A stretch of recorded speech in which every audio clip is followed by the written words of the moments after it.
ब्रह्मा विष्णु महेश अजर अमर नहीं है, इनका भी आविर्भाव अर्थात जन्म तथा तिरोभाव अर्थात मृत्यु होती है।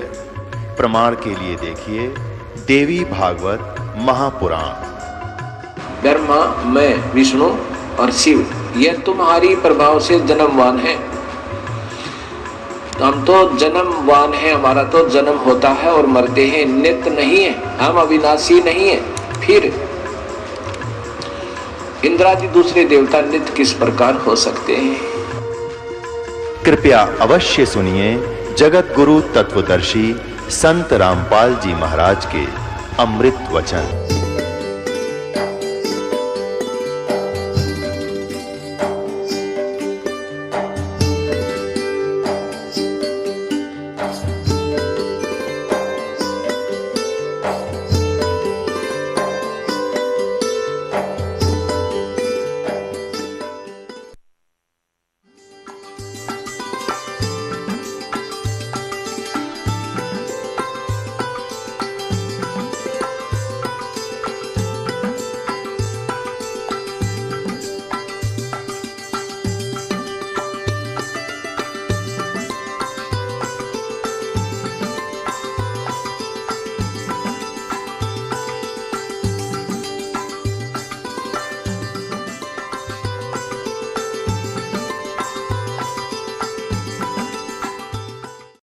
अब शॉर्ट में बताऊंगा कि उस समय ज़्यादा होगी। ऐसी बहुत बार घटनाएं हुई, बहुत बार, लेकिन बहुत शॉर्ट में बतानी पड़ती हैं क्योंकि इस समय ये कथा अपार है और समय सीमित है, जीव की अक्षमता भी सीमित है ज्ञान ग्रहण करने की। इसलिए तो वहाँ से धर्मदास जी घर आ गए और बुरी तरह रोन, जैसे बच्चों के माँ बाप मर जाते। और उसकी पत्नी ने पूछा कि आप क्यों रो रहे हो, लेकिन वो बोल नहीं सके क्योंकि जब मन भर आता है आवाज़ निकलती नहीं, तो सच्चे दिल के अंदर जब रोना आता है। अब आमनी देवी उनकी धर्मपत्नी ने पूछा, जी कैसे जल्दी आ गया आप? तो आपने तो बहुत समय लगाना था, 2 ढाई 3 महीने का टूर प्रोग्राम था आपका। वो बोल नहीं रहा, अंदर जाके अपने कमरे में मकान में ऐसे मुंदे मुंह गिर गया और ऐसे रोए जैसे बच्चों की माँ बाप दोनों मर जाते हैं, बुरी तरह तरफ कर रोते हैं। आमनी ने सोचा, अपने मन में विचार किया कि हो सकता है मैं कंजूस हूँ थोड़ी सी, ये दान धर्म घना करा करता है और मैं इसको टोका टाकी कर देती थी कि हिसाब का धर्म हुआ करता है, अब ज़्यादा मत लुटाओ खजाना, बच्चे भी पालने हैं। तो हो सकता है इसका किसी ने रास्ते में धन चोरी कर लिया हो, यात्रा खर्च ना रहा हो, इसलिए वापस आ गया हो। और ये रो रहा हो इसलिए कि अब आमनी फिर इसका माथा ठनकेगा, आमनी का पैसे मांगूंगा तो वो कह रही है, जी कोई बात ना, किसी ने आपके धन चोरी कर लिया, कोई बात नहीं, आप और ले जाइए कि परमात्मा ने तुम्हारे कमी छोड़ रखी है, बहुत धन है आपके, ले जाना, मैं कुछ नहीं कहूँगी। तो वो अपने हिसाब से सोच रही है कि शायद इसलिए रो रहा है। काफ़ी देर रोने के बाद जब हल्का दिल हो लिया और वहीं से रोने लग गया था, तब धर्मदास ने कहा, आमनी मेरा धन अगर निकल जाता, चोरी हो जाता, मैं नहीं रोता और ले जाता तेरे को समझा बुझा के, लेकिन आज मेरा वो धन गुम हो गया, चोरी हो गया, शायद मुझे मिला नहीं, और वो नहीं मिलेगा तो मैं जीऊँगा नहीं, संसार में रह नहीं सकता। तूने सारी कहानी बताई, सारा कुछ बताया, जो परमात्मा ने सृष्टि रचना सुनाई थी धर्मदास को। धर्मदास जी ने अपनी पत्नी को टू दी वर्ड सुना दी, वर्ड टू वर्ड सुनाई, सारी कथा बताई, नो घटना घटी। ऐसे महापुरुष मैंने हाथ लगा के देखा, उनके शरीर कति तो रुई जैसा था।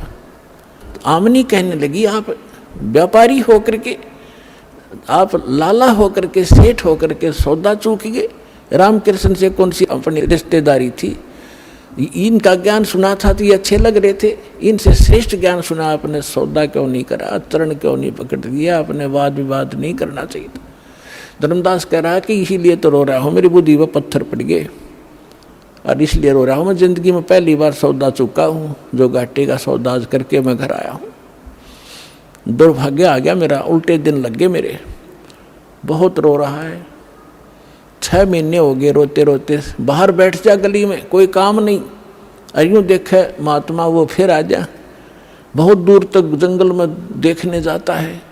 एक समय पता लग गया कोई साधु संत गांव से बाहर जंगल में बैठा है, बड़ा विद्वान पुरुष है। कुछ आशा की किरण उगी, जाके दर्शन किए। दर्शन से नहीं पहचान हो सकती, साधु वेशभूषा बदल लेता है वो। प्रसन्न ज्ञान से पता चलता है, उसने प्रश्न किया। अब धर्मदास जी ने प्रश्न किया कि महात्मा जी, ये ब्रह्मा विष्णु महेश के माता पिता कौन हैं, इनकी क्या जन्म मृत्यु होती है? तो वो महात्मा कहता है ये तो अजरो अमर हैं बच्चा, अपने किसी ने बहका दिया, ये सर्वेश्वर हैं, इनके कोई माता पिता नहीं, अजन्मा है, ऐसे है। उठ कर चल पड़ा कि नहीं, रॉन्ग नंबर है, तो इसको कुछ नहीं पता, ये तो खाकी आदमी है। वो नहीं है जिसकी मुझे तलाश है, उस ज्ञान से पता लगा। फिर रोआ बुरी तरह, फैसला कर लिया भगवान या तो मिल जा ना मरूंगा। तब उसकी पत्नी ने कहा कि ऐसे नहीं मरते, मरने से कौन सा मोक्ष हो जाएगा, आप बताओ ना। वो कुछ तो उन्होंने बोला होगा वार्ता में, तो परमात्मा ने प्रेरणा की, धर्मदास में प्रेरणा की। अको हो वो ये कह रहे थे कि जहाँ भी धार्मिक अनुष्ठान होते हैं, भंडारे होते हैं, साधु संत भक्त इकट्ठे होते हैं, वहाँ मैं पहुँच जाता हूँ अपना ज्ञान सुनाने के लिए। तो आमनी बोली जी भंडारा ही कर दो फिर। उसने 1 दिन का कहा था, आमनी ने, धर्मदास जी ने 3 दिन का रख दिया कि पता लगते लगते देर हो जाती है, तीसरे दिन तावेंगे। तो 3 दिन का भंडारा कर दिया, साधु संत भक्त आमंत्रित कर दिए, दूर दूर देश से आने लगे। तीसरा दिन चला गया, सभी साधु भक्त संत आहार करके जाते रहे। तीसरा दिन आफ्टरनून हो गया। अब धर्मदास ने फाइनल कर लिया, जय आज परमात्मा नहीं आए, यदि आज परमात्मा नहीं आए, फाइनल कर लिया कि फांसी खा कर मरूंगा आज, हृदय से कति फाइनल कर लिया। वो तो अंतर्यामी है, आज पक्का काम बिगाड़ेगा यू। उसी समय परमात्मा आगे और वहाँ से 50 गज की दूरी पर, 100-125 फुट की दूरी पर, 50-60 की दूरी पर एक कदम का पेड़ था। उस कदम के पेड़ के नीचे परमात्मा उसी रूप, जिंदा वाले रूप में वेशभूषा में बैठ गए। अब धर्मदास जी खाना उधर खिला रहा है भंडारे वालों को और देख रहा है इधर उधर, उनमें कोई था ही नहीं। वो ऐसे देखा सामने एक वृक्ष के नीचे वही जन देखा बदन शरीरम, बैठे वृक्ष कदम के तीरम। वही जिंदा महात्मा का शरीर और एक कदम के पेड़ के नीचे बैठे हैं। भाग्या गया दौड़ के, शरणों में पड़ गया, बुरी तरह रोए, नो गले के लिपट गए। ए भगवान, इब का ना छोड़ के जाना अपने दास को, अब के ना छोड़ना भगवान, जो कहोगे मैं सारी मानूंगा। तो परमात्मा बोले ठीक है, मैं इसलिए आया हूँ कि तेरे को ज्ञान समझाऊंगा, ऐसे कर इन सबको फारिग कर दे जितने भी ये नकली बैठे हैं संत साधु। वो परमात्मा ने इसलिए कहा कि अगर मैं इनके सामने चर्चा करूंगा, मैं एक बताने वाला, ये 10 भरमाने वाले जो कहे झूठ बोल रहे, ये कहाँ से लिया ज्ञान फलान है, तो इस आत्मा को ये समझन नहीं देंगे। इसलिए उनको सबको फारिग करा। और धर्मदास अपने परमात्मा को लेकर घर में प्रवेश किया, अपनी पत्नी से कहा कि आजा, मिल गया भगवान मुझे, ये है मेरा धन जो खो गया था आज मिल गया। कहने का भाव ये लंबा ना करे दास, कि उन्होंने दोनों ने उपदेश लिया। आमनी ने कहा भगवान आपने, ये आपका भगत बहुत नरम आत्मा का था, यदि मैं इसको सांत्वना ना देती तो ये पहले मर जाता, इतना दुख नहीं देना था अपने अपने बच्चे को, ये तो मर जाता। तब परमात्मा ने कहा कि बेटा इसको मैंने लोहे जैसा ताव दिया, जैसे लोहा गर्म कर दिया जाता है तो लोहार उसका दुश्मन नहीं होता, या सुनार सोने को गर्म करता है, इसलिए कि जो चाहो आभूषण बनाऊंगा। और ये पहले काल का एजेंट बन रहा था, मेरी एक नहीं सुना था, सारी बात साची मान लेता और फिर मुकर जाता था।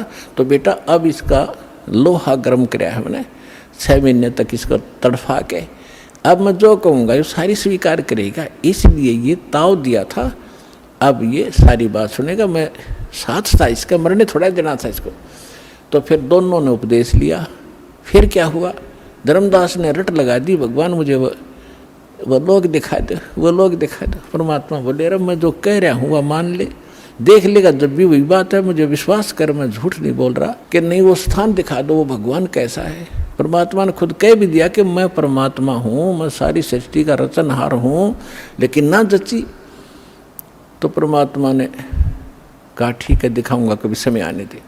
एक दिन परमात्मा आए और उनको लेकर के सतलोक गए, शरीर वहीं रहा, ऊपर जाकर दिखा के वहाँ जाकर जो नीचे से साधु परमात्मा जिंदा रूप में थे सामने वही तख्त पर बैठे दिखाई दिए और उनका शरीर बहुत तेजों में था। और वहाँ की सारी सृष्टि देखी, वहाँ से ही स्त्री और पुरुष गांव के गांव बसे हुए हैं, बहुत सुंदर महल हैं, बड़े सुंदर शरीर हैं उनके और सुंदर आभूषण पहनते हैं, बड़ा प्यार से रहते हैं। तब धर्मदास ने कहा भगवान मुझे यहीं रख लो। हे परमात्मा आप तो सचमुच मतलब मूर्ख हूँ, आप स्वयं मालिक हो, हे भगवान मुझसे गलती हुई, माफ़ करो, मुझे यहीं रख लो। परमात्मा बोले नहीं, आपको वापस जाना पड़ेगा, आप भक्तिहीन हो चुके हो। मैं ऐसा मंत्र सतनाम दूंगा 2 अक्षर का और फिर सार नाम दूंगा, इनकी साधना से 2 में विधि बताऊंगा, शीघ्र धनी हो जाओगे और फिर यहाँ जाना बच्चा, फिर मेरा गवाह बना, आपके भाई बहनों को बता कि सचमुच वास्तविकता क्या है। तब वापस भेजा। 3 दिन बीत गए इसी कारण में, 3 दिन तक सब रिश्तेदार इकट्ठे हो गए कि धर्मदास कोमा में गया, पागल हो गया, बेहोश हो गया, जादू जंत्र करनिया महात्मा इनके घर पर आता था।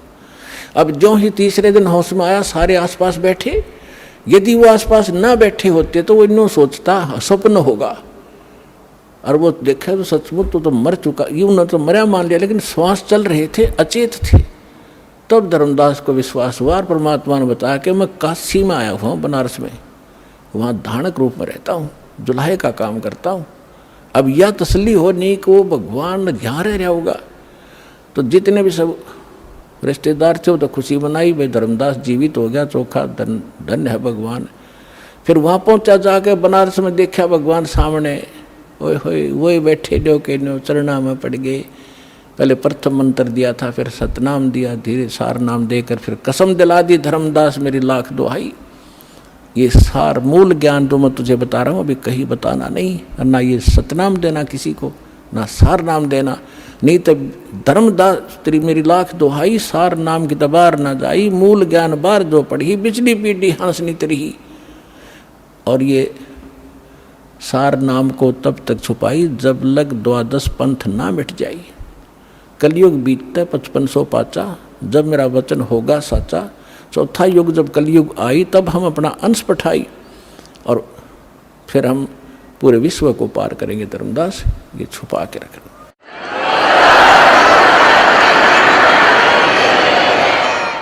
तो वो समय आ गया है बच्चों। अब आपको कुछ भक्तों के अनुभव सुनाएंगे। पुण्यात्माओं इस अमर कथा में अरुचि ना करना है।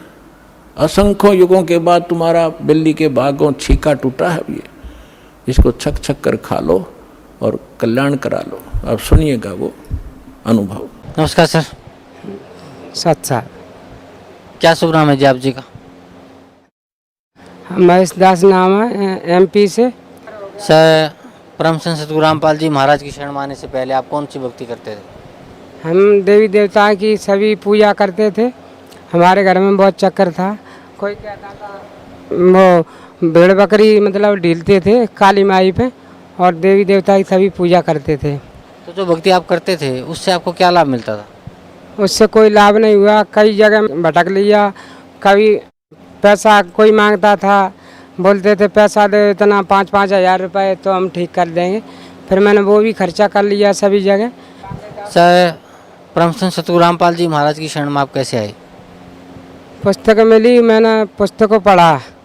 फिर मेरे को एक कनेरा के बांके दास हैं, वो लेके आए हमें।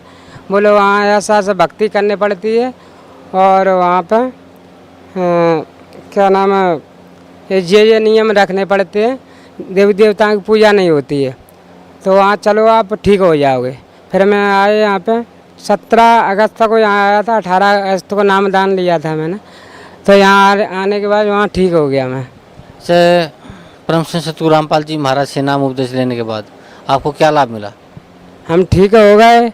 हमारे भक्तमती थी वो भाग जाती थी, 3-3 दिन नहीं आती थी, तो वो भी यहाँ आके नामदान दिलाया, उन्होंने ठीक हो गई। चाहे भक्त समाज को क्या संदेश देना चाहते हैं आप? मैं भक्त समाज को यही संदेश देना चाहता हूँ, सब सतगुरु रामपाल जी महाराज के शरण में नाम उपदेश लें, अपना आत्म कल्याण कराएं। जी धन्यवाद आपका, बहुत बहुत ठीक। नमस्कार सर, हाँ सत साहेब भगत जी, क्या शुभ नाम है जी आप जी का? मेरा नाम भक्त दुष्यंत दास है। सर कहाँ से आए हैं आप? मैं ग्राम रानी तराई, तहसील डोंडी लोहारा, जिला बालोद, छत्तीसगढ़ से आया हूँ। सर क्या काम करते हैं आप? सर मैं अभी पुरुष स्वास्थ्य कार्यकर्ता में ट्रेनिंग किया हूँ और अभी अपने गांव के पास ये है, उसमें प्राथमिक चिकित्सा का कार्य करता हूँ। सर परम संत सतगुरु रामपाल जी महाराज की शरण में आने से पहले आप कौन सी भक्ति करते थे? मैं परम सदगुरु रामपाल जी महाराज के शरण में आने से पहले कबीरपंथी दामा खेड़ा से भक्ति लिया था। वहाँ का जो महंत है, मैंने जो गांव में कड़िहार बना के रखते हैं, उनसे मैं गुरु दीक्षा लिया था।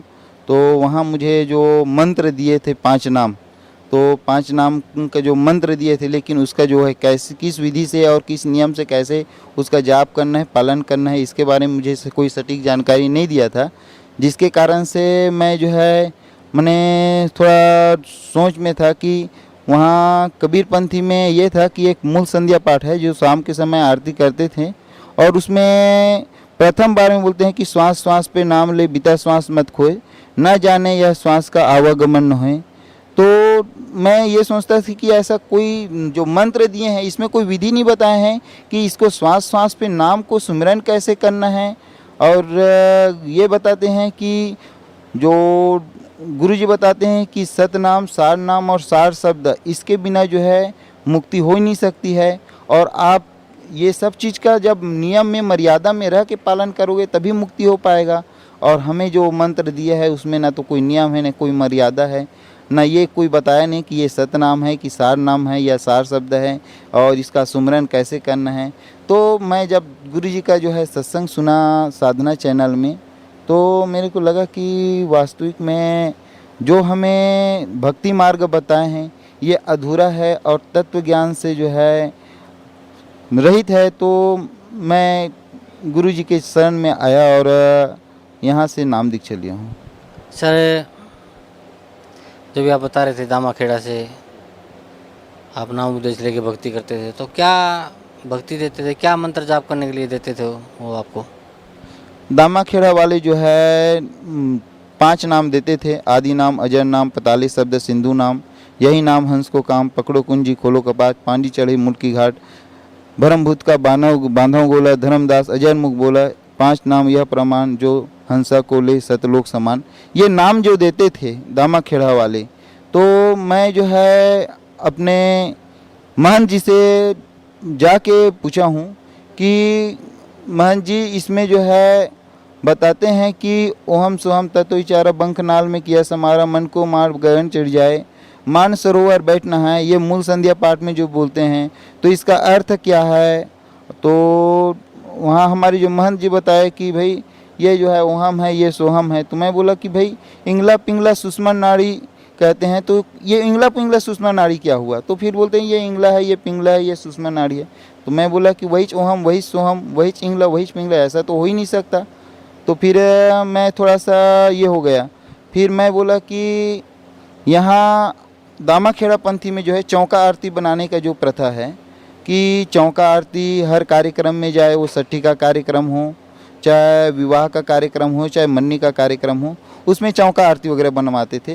तो मैंने बोला कि मूल संध्या पाठ में लिखा है कि घट का चौका कर उजियारा, हित कर संपुट कर ले मूला, यह नैनंद साहेब को तूला, अहंकार अभिमान विडारा, घट का चौका कर उजियारा।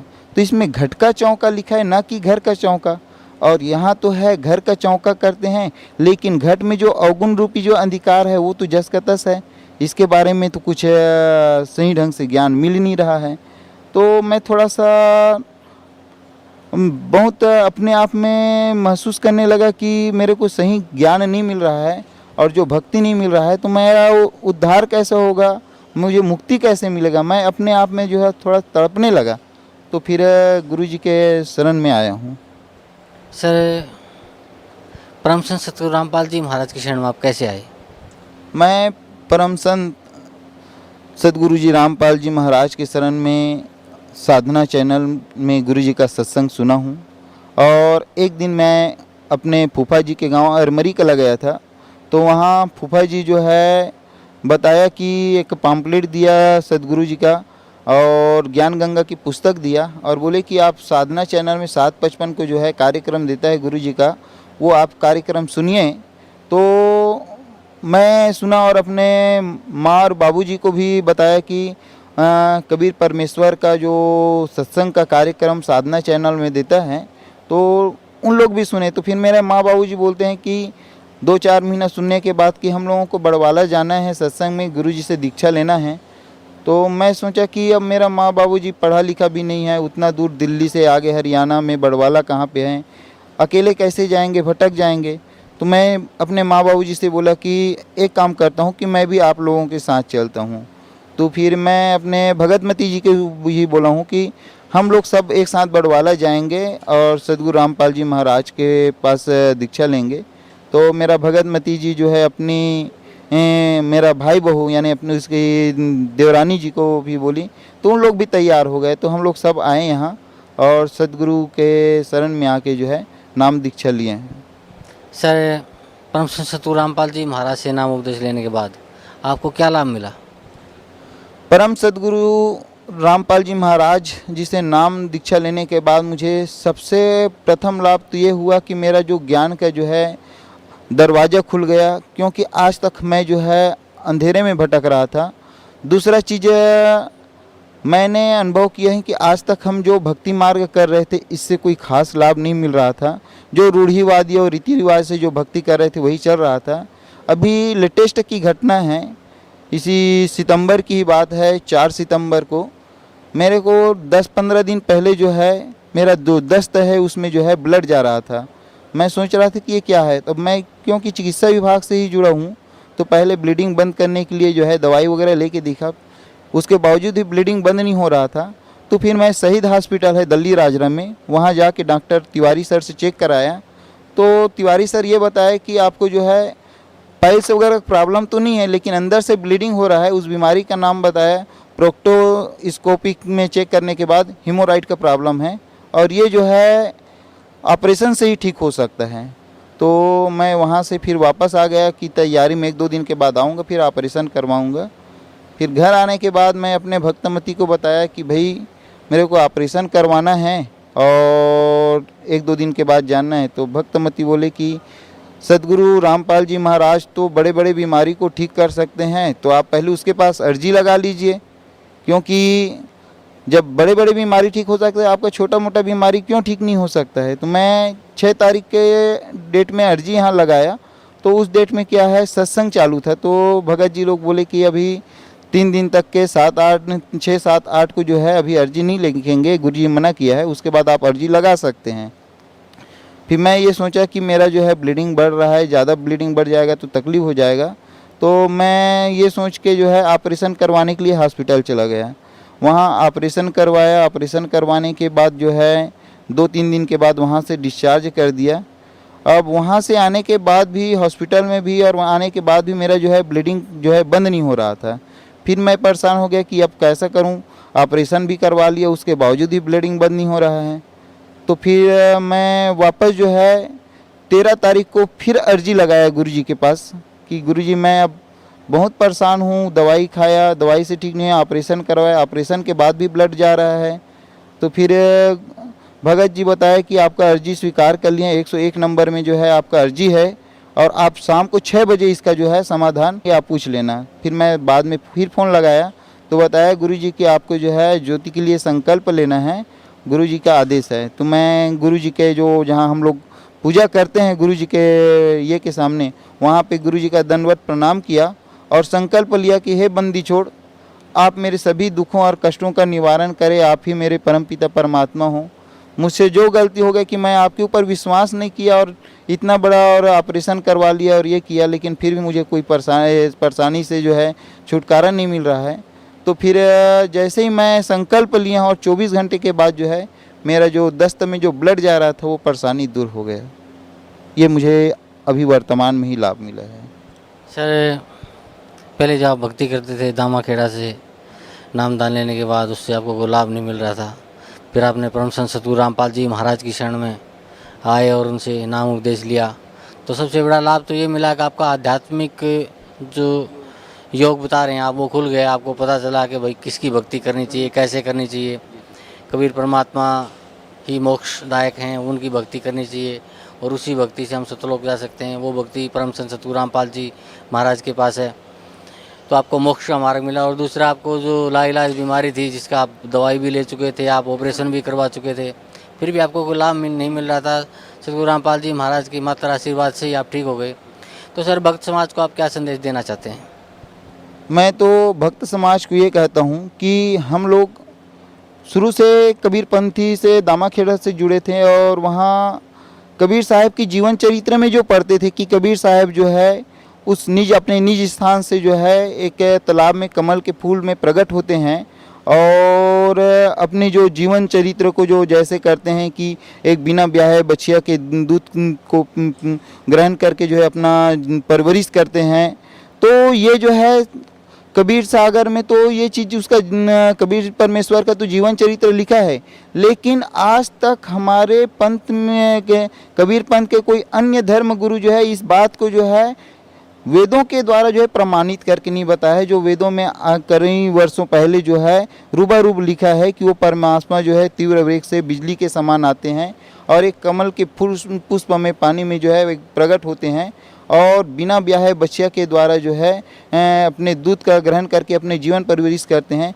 तो ये तत्व ज्ञान जो वेदों में छिपा है, इसको सदगुरु रामपाल जी महाराज के अलावा आज तक कोई संत कोई गुरु जो है नहीं बता पाया है।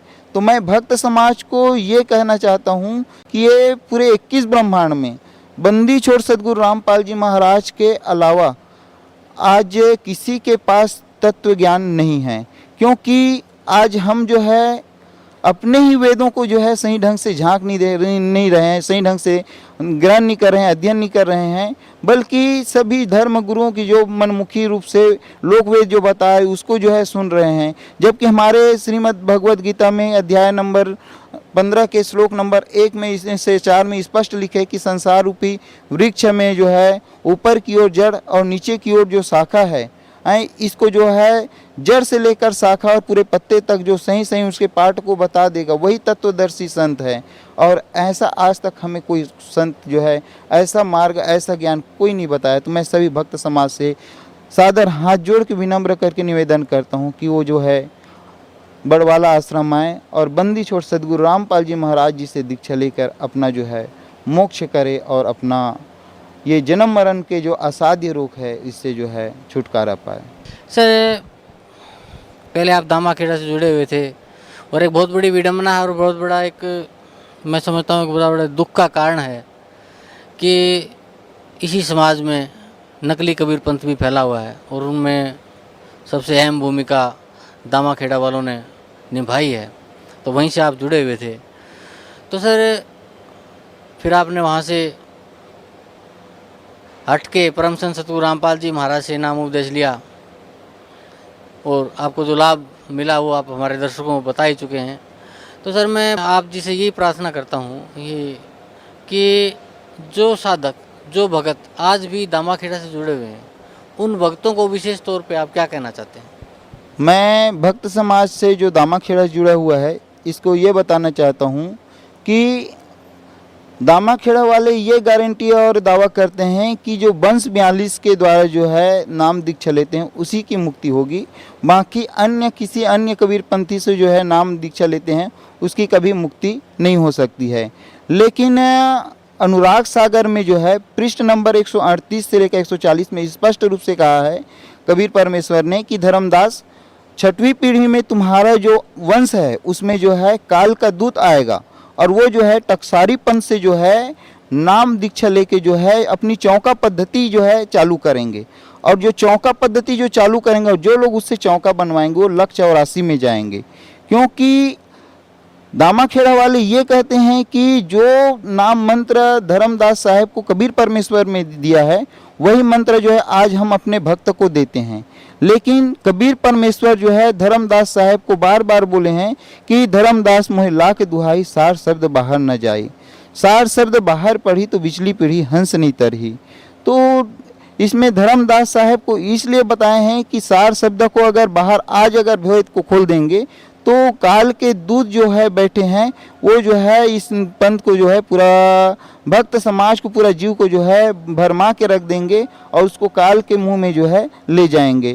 तो मैं ये कहता हूँ कि आज तक जो है दामाखेड़ा वाले जो बात जो बोल रहे थे कि वंश 42 के अलावा जो है किसी अन्य के साथ मुक्ति नहीं हो सकती है, तो मैं यही कहूँगा कि ये बात जो है निरर्थक है, क्योंकि उसमें कबीर सागर में ये भी लिखा है कि प्रत्येक वंश जो है 25 वर्ष और 20 दिन के गद्दी में रहेंगे। लेकिन ऐसे कबीर पंथ दामाखेड़ा में जो है 15वीं पीढ़ी चल रहे हैं, लेकिन ऐसा उसके जो नियम में जो है कोई भी पंथ जो है वस्तु स्थिति में नहीं चल रहे हैं। तो मैं ये कहता हूँ कि अपने सदग्रंथ को देखिए, कबीर सागर में जो लिखा बात है उसको एक बार अध्ययन करें। सदगुरु रामपाल जी महाराज की आप सत्संग सुनिए। आप ठीक है दामाखेड़ा से आप दीक्षित है, उनके अनुयायी हैं, लेकिन सत्य ज्ञान और तत्व ज्ञान को सुनने में समझने में कोई हर्ज नहीं है। आप उस तत्व ज्ञान को हृदय से सुनिए, समझिए और उसके बाद आप जो है आप मनन कीजिए, विचार कीजिए। क्योंकि कबीर साहब जो है धर्मदास जी साहब को मना किए थे कि सार शब्द बाहर नहीं जाना चाहिए। आज 15वीं पीढ़ी में फिर वो धर्मदास के वंश जो बता रहे हैं उसमें जो है वो सार शब्द कहाँ से आ गए। तो ये जो है सार शब्द आया नहीं है, बल्कि ये मनमुखी रूप से जो है भक्त समाज को भ्रमित कर रहे हैं कि और वहाँ जो दामाखेड़ा पंथ में जो महंत परंपरा जो चल रहे हैं, कड़िया परंपरा, तो वहाँ जो है बाकी अन्य परंपरा में सिर्फ चौका आरती करके अपना जो जीविकोपार्जन की जो पद्धति कर रहे हैं वही कर रहे हैं, बाकी वास्तविक ज्ञान और वास्तविक नाम नहीं है। मैं भक्त समाज को सादर अनुरोध करता हूँ कि जो भक्ति कबीर परमेश्वर ने धर्मदास जी महाराज साहब को दिया था, वही नाम वही मंत्र आज बंदी छोड़ सदगुरु रामपाल जी महाराज सतलोक आश्रम बड़वाला में आज भक्त समाज को दे रहे हैं। और ये ऐसा मंत्र है जिससे जो है हमें मुक्ति मिल सकता है। तो मैं भक्त समाज से अनुरोध करता हूँ कि वो बड़वाला में आए और अपना मुक्ति करवाएं। जी धन्यवाद आपका, बहुत बहुत धन्यवाद। सर क्या शुभ नाम है आप जी का? जी दास का भूदेव दास नाम है। सर कहाँ से आए आप? ग्राम मंडौरी, कस्बा नेहटोर के पास, डिस्ट्रिक्ट बिजनौर में पड़ता है, तहसील धामपुर। सर परम संत सतगुरु रामपाल जी महाराज की शरण में आने से पहले आप कौन सी भक्ति करते थे?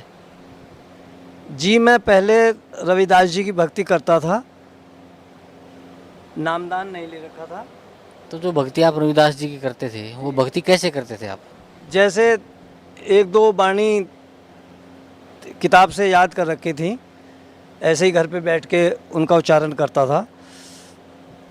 तो जो वाणियाँ आप पढ़ते थे, उनका उच्चारण करते थे, उससे आपको क्या लाभ मिलता था? वैसे कोई किसी तरह का ऐसा लाभ तो नहीं मिल पाया भक्ति करने से।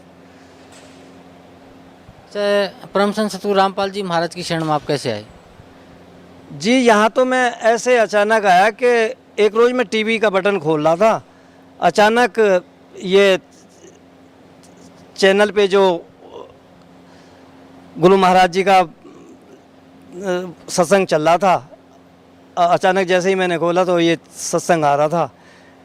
मैंने शुरू में सत्संग सुना तो सत्संग सुनते ही उसी दिन मेरी जो है बुद्धि कुछ दूसरी तरफ घूम गई, क्योंकि इस तरह के सत्संग सुनने की मेरी काफ़ी दिनों से इच्छा बनती थी, लेकिन कहीं से किसी संत का भी इस तरह का कोई सत्संग सुन नहीं पा रहा था, ना ही मिल पा रहा था। अचानक मुझे उस रोज़ ये सत्संग मिल गया और उसके बाद मैंने जो है हर रोज़ शाम को जैसे बिजली आती थी तो मैं अपने टीवी पे ये सत्संग सुनने के लिए जाता था। तो कई बार सत्संग सुना, सुनते सुनते फिर मैंने अपने मन में धारणा कर ली कि संसार में जो है अगर कोई ज्ञानी संत हैं तो ये हैं, नहीं तो संसार के अंदर कोई संत नहीं है। और मैं पिछले महीने जो है यहाँ आया और यहाँ आके जो है मैंने नामदान ले लिया। सर, परम संत सतगुरु रामपाल जी महाराज से नाम उपदेश लेने के बाद आपको क्या लाभ मिला? जी, मुझे सबसे बड़ा लाभ तो ये है कि जिस तरह की भक्ति के लिए मैं काफ़ी समय से जो है परेशान था, घूमता फिर रहा था, धक्के खा रहा था, तो मुझे सबसे पहले तो ये यहाँ जो ज्ञान प्राप्त हुआ है ये अभी तक भी इतना भटकने के बाद भी कहीं से मिल नहीं पा रहा था। जिस तरह का ज्ञान यहाँ आके हुआ तो ये तो एक ऐसा ज्ञान है कि संसार में ऐसा ज्ञान किसी के पास था ही नहीं। और जगह भी मैंने जाने की प्रेरणा भी की और ये भी कोशिश की कि मैं कहीं से सत्संग भी ले लूं, लेकिन मुझे कहीं से भी जो है जच नहीं पाया कि कहीं पे ऐसी चीज़ें हैं जिस तरह की जो है इन सद्गुरु महाराज जी के ज्ञान से प्राप्त हुई। और मैं यहाँ से पहली बार जब आया था तो ज्ञान गंगा लेके गया था। मुझे 1 महीना हो गया, तब से मैं उस किताब को जैसे जैसे पढ़ता जा रहा हूँ, उसके अंदर से जो ज्ञान प्राप्त हो रहा है, तो मैं तो इतना समझ रहा हूँ कि पूरे संसार में भी अभी किसी भी संत ने या किसी भी ऋषि मुनि ने या जितने भी हमारे भगवान हुए हैं, किसी ने भी इस तरह के ज्ञान को जो है इस तरह से सच्चाई के रूप में नहीं दर्शाया कि जिस तरह से हमारे प्रभु जी ने, हमारे इन स्वयं भगवान जो प्रकट हुए हैं, मैं तो स्वयं भगवान मान के चल रहा हूँ कि ये इस भारत में जो है यहाँ भगवान के रूप में ही प्रकट हुए हैं, भगवान ही हैं। नहीं तो ऐसा ज्ञान एक साधारण मनुष्य या ऋषि मुनि ने आज तक नहीं दे पाया और ना ही संभावना थी कि कोई इस तरह का ज्ञान यहाँ प्रदान कर देगा। सर, भक्त समाज को क्या संदेश देना चाहते हैं आप?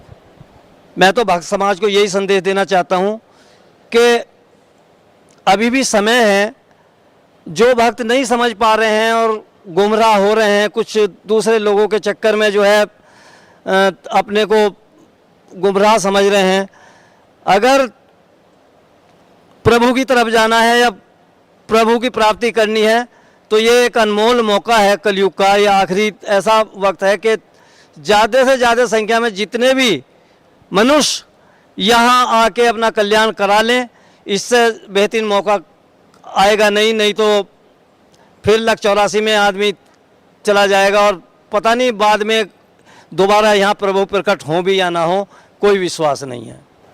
तो भगत समाज से मेरी प्रार्थना है कि सतलोक आश्रम बरवाला में आएं और संत शिरोमणि रामपाल जी महाराज से नामदान प्राप्त करें और अपना कल्याण कराएं। धन्यवाद आपका, बहुत बहुत धन्यवाद।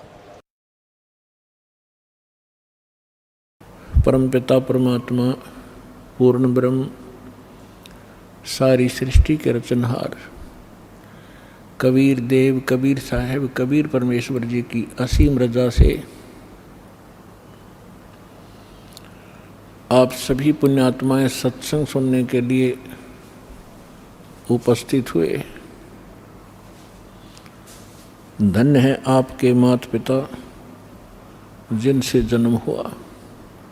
ऐसे समय में जिन पुण्यात्माओं को मानव शरीर प्राप्त है, उनके पिछले पुण्य बहुत ज़्यादा हैं, और वो पुण्यात्माएं मानव शरीर प्राप्त उनसे भी अधिक पुण्यकर्मी हैं जिनके अंदर परमात्मा की रुचि है, जो आस्तिक है, और उनसे भी गुड, बेटर, बेस्ट यानी बेस्ट पुण्यात्माएं वो हैं जो बरवाला, सतलोक आश्रम बरवाला, जिला हिसार, हरियाणा में पहुंच रहे हैं, दीक्षा प्राप्त कर रहे हैं, अपना अनमोल जीवन सफल कर रहे हैं। आप उन पुण्यात्माओं में से हैं जो तीसरे नंबर के वेरी वेरी गुड, बेस्ट, तो आप बहुत ही बहुत ही बहुत ही पुण्यकर्मी प्राणी हैं। अभी तक आप बच्चे हो, कोई द्वितीय मंत्र प्राप्त है, कोई प्रथम मंत्र ही ग्रहण किए हुए हैं, कोई अभी ज्ञान ही सुन रहा है। आप तो बालक हो इस मार्ग में, ये दास मास्टर हो गया इस मार्ग का, परमात्मा से परिचित हुआ, अध्यात्म ज्ञान से कंप्लीटली परिचित हुआ। इस दास को मालूम है कि आप कितनी पुण्यात्माएं हैं, जिसका कोई भी वर्णन या कोई पैमाना नहीं है जिसे नाप के दिखा दूं। लेकिन अर्ज है इस दास की, परमात्मा की इस रजा को आजीवन बनाए रखना। राम नाम रटते रहो जब तक घट में प्राणी, कभू तो दीन दयाल के है भनक पड़ेगी कौन।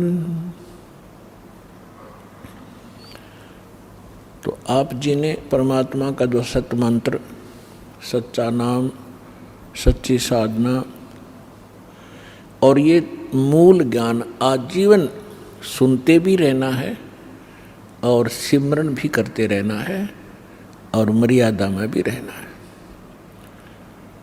परमात्मा कहते हैं औखद खावे और पत्थर है, वही स्वस्थ होते हैं जो औषधि भी ले और पथ्य यानी परहेज रखे। तो हमारी मर्यादाएं इस मार्ग की परहेज हैं और ये औषधि, ये मंत्र हैं, सब साधनाएं आपने आजीवन करना है। तो सत्संग में आने से प्राणी को ज्ञान होता है कि तू कौन है, और ये जन्म और मृत्यु जिसको आप असंख्य जन्मों से झेल रहे हो, इससे पीड़ित हो, इसका रीजन क्या है, कारण क्या है? जन्म होने से पहले का आपको ज्ञान नहीं, कहाँ थे?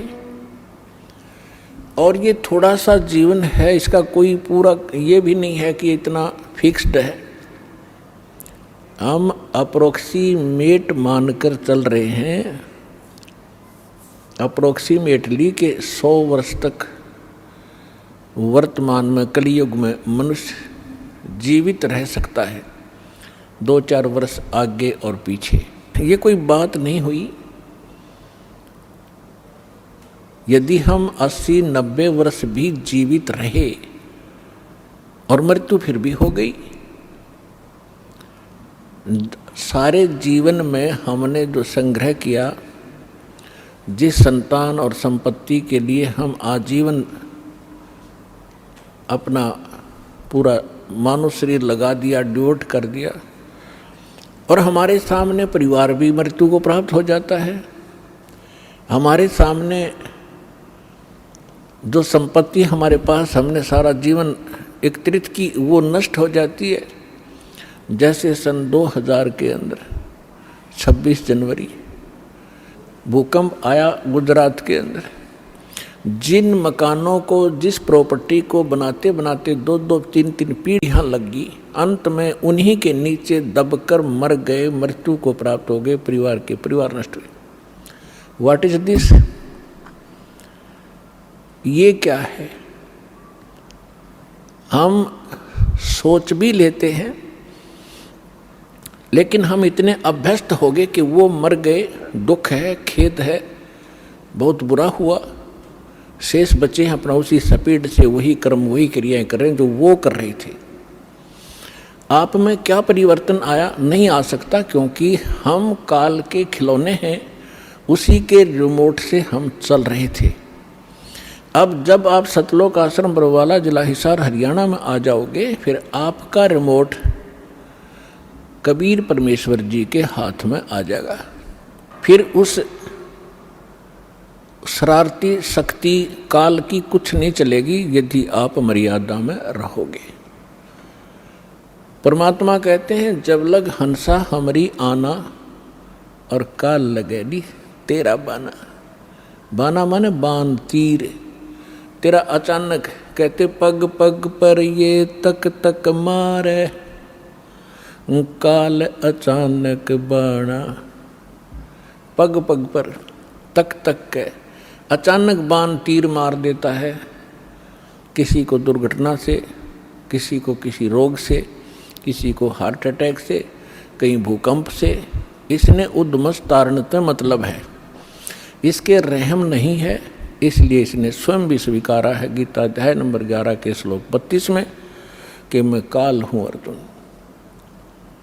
अर्जुनों का मैं काल हूँ, और फिर उसी को हम पूज रहे हैं। हमारे कर्म फूट गए, हमारी ज्ञान वाली आंखें खत्म हो चुकी थी। सतगुरु आए दया करी, ऐसे दीन दयाल, बंदी छोड़ वृत्तास कहा, जठरगनी प्रतिपाल। सतगुरु आए, गरीबदास जी को जो परमात्मा मिले थे वो उनके सतगुरु भी थे और स्वयं वो गॉड भी थे, सुप्रीम गॉड थे। इसलिए गरीबदास जी की वाणी को जब हम सतगुरु शब्द पढ़ें तो समझो परमेश्वर माने। तो यहाँ गरीबदास जी कहते हैं परमेश्वर आए दया करी, खुद आए अपना वास्तविक ज्ञान बताने के लिए और हमें इस जन्म मृत्यु का राज समझाने के लिए कि तुम क्यों जन्म रहे हो, क्यों मर रहे हो, ये क्या कारण है।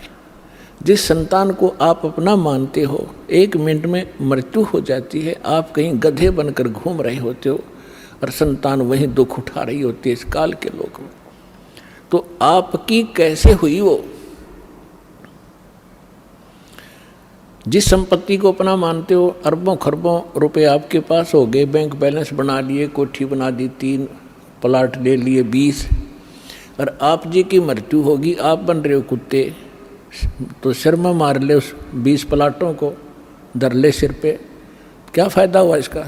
तो परमात्मा ने आके हमें जगाया है कि झूठे सुख को सुख कहे, ये मान रहा मन मोद, ये सकल चबीना काल का, भाई कुछ मुख में कुछ गोद, ये काया तेरी है नहीं, ये माया कहाँ से हो, चरण कमल में ध्यान रखो, इन दोनों को खो। जब ये बॉडी तेरी नहीं है, इसको भी छोड़ के त्याग के जाएगा, तो ये भले आदमी, इस संपत्ति को तू अपनी कैसे मान बैठा, ये बुद्धि कहाँ से लाया तू? तो पुण्यात्माओं, सत्संग सुनने से आत्मा में एक प्रबल शक्ति आती है, एक जागृति आती है, इसको एक विशेष प्रेरणा होती है कि सचमुच ये कर क्या रहे हैं हम। ठीक है, कुछ हमारी मजबूरियां हैं क्योंकि हम विवश हैं। अब इस व्यवस्था के कारण हम सब कुछ जान भी लें और फिर भी कोई दाल नहीं गलती हमारी, क्योंकि जब तक समृद्ध शक्ति साथ नहीं होगी हम इस दलदल से निकल नहीं सकते। चाहे कोई दलदल में धंस गया, उसको मालूम पड़ गया, चाहे पहले नशे में गिर गया, नशा उतरने के बाद उसको पता भी चल गया कि मैं तो इतना दलदल में हूँ और जितना हाथ पैर मारता हूँ नीचे को जा रहा हूँ, तो उस ज्ञान से भी कोई लाभ नहीं हुआ। उसको निकालने वाला बाहर चाहिए, दलदल से बाहर, और उसके बांध कर रस्सा घसीट के बाहर डाले। तो आप और हमारे साथ भगवान ऐसे करेंगे, पहले आपका नशा उतारेंगे कि तुम कहाँ बैठे हो, क्या कर रहे हो सारा जीवन, और उद्देश्य क्या था इस मनुष्य जीवन का, और फिर ये सतनाम का रस्सा आपका बांध देंगे काखा के नीचे, और फिर घसीटेंगे आपको, इसे बाहर निकालेंगे धीरे धीरे। ऐसे निकालना पड़ेगा कहीं आपको दुख भी ना हो, और सतलोक जाकर बैठा देंगे आपको। तो वहाँ जाने के बाद पता चलेगा सचमुच हम सतलोक आ गए। ऐसी दया बख्शेंगे आपके ऊपर यदि आप ऐसे भक्ति करते रहे।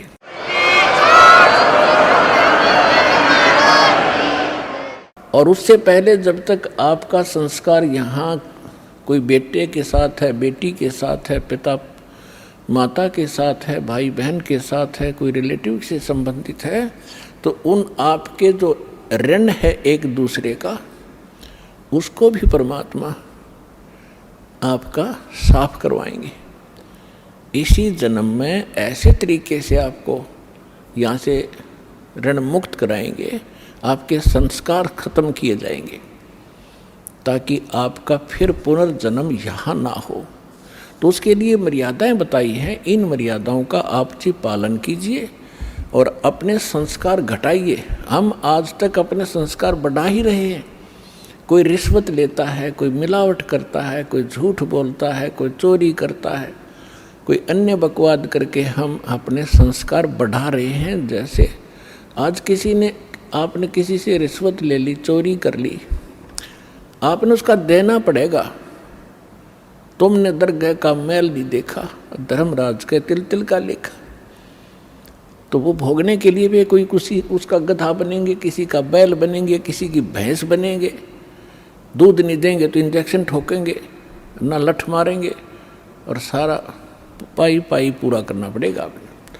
तो ऐसी समस्या, ऐसा ये झंझट मूर्ख आदमी मोल लेगा जब ज्ञान हो जाएगा। अनजान पढ़ने की गलतियां माफ होती हैं, परमात्मा क्षमा करेंगे। प्रसंग परमात्मा का चल रहा है। आज सुबह के सत्संग में भी आप जी को यही ज्ञान सुनाया गया था कि परमात्मा, सबसे पहले हमने भगवान को पहचानना पड़ेगा, और भगवान के पहचानने के लिए हमने कुछ आधार बनाना पड़ेगा। आधार दो दास ने बताए हैं कि एक तो थ्योरी, एक प्रैक्टिकल। अपना प्रैक्टिकल ना हो तो किसी और ने कर रखा हो और हमने भी वैसे ही करना है, तो जो उसका रिजल्ट थ्योरी से मिल रहा है तो आपका भी मिलेगा, आप ऐसे करोगे। तो जो हमारा जो सिलेबस है, जो हमारा थ्योरी है, वो हमारे सद्ग्रंथ हैं सभी पवित्र धर्मों की। पवित्र चारों वेद, पवित्र श्रीमद् भगवद गीता, पवित्र 18 पुराण, पवित्र श्री गुरु ग्रंथ साहिब, पवित्र कुरान शरीफ, पवित्र बाइबल। पवित्र बाइबल जो है 3 पुस्तकों का संग्रह है। जबूर, इंजिल, तौरात, चौथी कुरान इनसे अलग है। तो ये पवित्र जो सद्ग्रंथ हैं, ये हमारा आधार है भगवान को पहचानने और जानने का। तो इसी के आधार से, और जो इससे हटकर जो विशेष ज्ञान है, जो स्वयं परमात्मा के द्वारा दिया गया है, प्रभु दत्त है, वो है सच्चिदानंद घनब्रह्म की वाणी, यानी कबीर वाणी। कबीर शब्दावली, कबीर सागर, कबीर बीजक, कबीर दोहावली, कबीर शब्दावली, और उसके साथ साथ उन महापुरुषों के एफिडेविट रूप अमरवाणी, जिनको परमात्मा मिले, जिन्होंने अपना प्रैक्टिकल उसमें लिखा है, अनुभव लिखा है। आदरणीय धर्मदास साहिब जी, आदरणीय मुलुकदास साहिब जी, आदरणीय नानक साहिब जी, आदरणीय दादू साहिब जी, आदरणीय गरीबदास साहिब जी, गांव छुरानी जिला जज्जर हरियाणा वाले, आदरणीय गीसा दास साहिब जी, गांव खेखड़ा जिला बागपत उत्तर प्रदेश वाले। इन महापुरुषों के अमर ग्रंथ हमारे पास विद्यमान हैं। इनकी अमर वाणी जो एफिडेविट रूप में है कि हमने भगवान देखा, भगवान ऐसा है, उसका ये नाम है, और वो यहाँ भी आता है और सतलोक में भी वही कंट्रोल करता है। तो उसके बाद हम आगे बढ़ेंगे, तभी हम भक्ति में सफल हो पाएंगे। तो पुण्यात्माओं, आज से 600 वर्ष पहले परमेश्वर आए थे, और परमात्मा चारों युग में आते हैं। चारों युग में संत पुकारे, को के कहा हम हेल रे, हीरे माणिक मोती बरसे, ये जग चुगता डेल रे। चारों युग में परमात्मा कहते मैं आया, और जैसा कि वेदों में विधान आपको बताया कि परमात्मा सतलोक में रहता है, वहाँ से गति करके आता है, शरीर आता है। और यहाँ अच्छी आत्माओं को मिलता है, उनको तत्व ज्ञान से परिचित कराता है। कवि की तरह आचरण करता हुआ परमात्मा घूमता रहता है। अपने यथार्थ ज्ञान को लोकोक्तियों के माध्यम से, दोहावलियों के माध्यम से, साखियों के माध्यम से, चौपाइयों के माध्यम से वर्णन करता है, जिस कारण से वो एक प्रसिद्ध कवि भी कहलाते हैं। ये हमारे सदग्रंथ वेद बताते हैं। तो उसी लीला अनुसार परमात्मा अपने जैसी लीला, उसके गुण हैं, वो गुण विद्यमान ही हैं, वो करते ही करते हैं। तो बर्फ जो होती है, आइस, ये चाहे सर्दी में कहीं रखी हो चाहे गर्मी में, उसका स्वभाव वैसा ही होगा। उसके गुण हैं, ऐसे परमात्मा के गुण हैं, और वो वेदों में अंकित है। उसी के आधार से दास आपको बता रहा हूं। इसी आधार से परमात्मा खुद भी बता रहे हैं, चारों युग में संत पुकारे, कूक कहो हम ढेल रे, हीरे माणिक मोती बरसे, ये जग चुगता ढेल रे। सतयुग में सत सुकृत कह टेरा, त्रेता नाम मुनींदर मेरा, द्वापर में करुणा में कहाया, कलयुग नाम कबीर दराया। मात पिता मेरे कछु नाही, ना मेरे घर दासी, जुल्हे का सुत आने कहाया, ये जगत करे मेरी हांसी।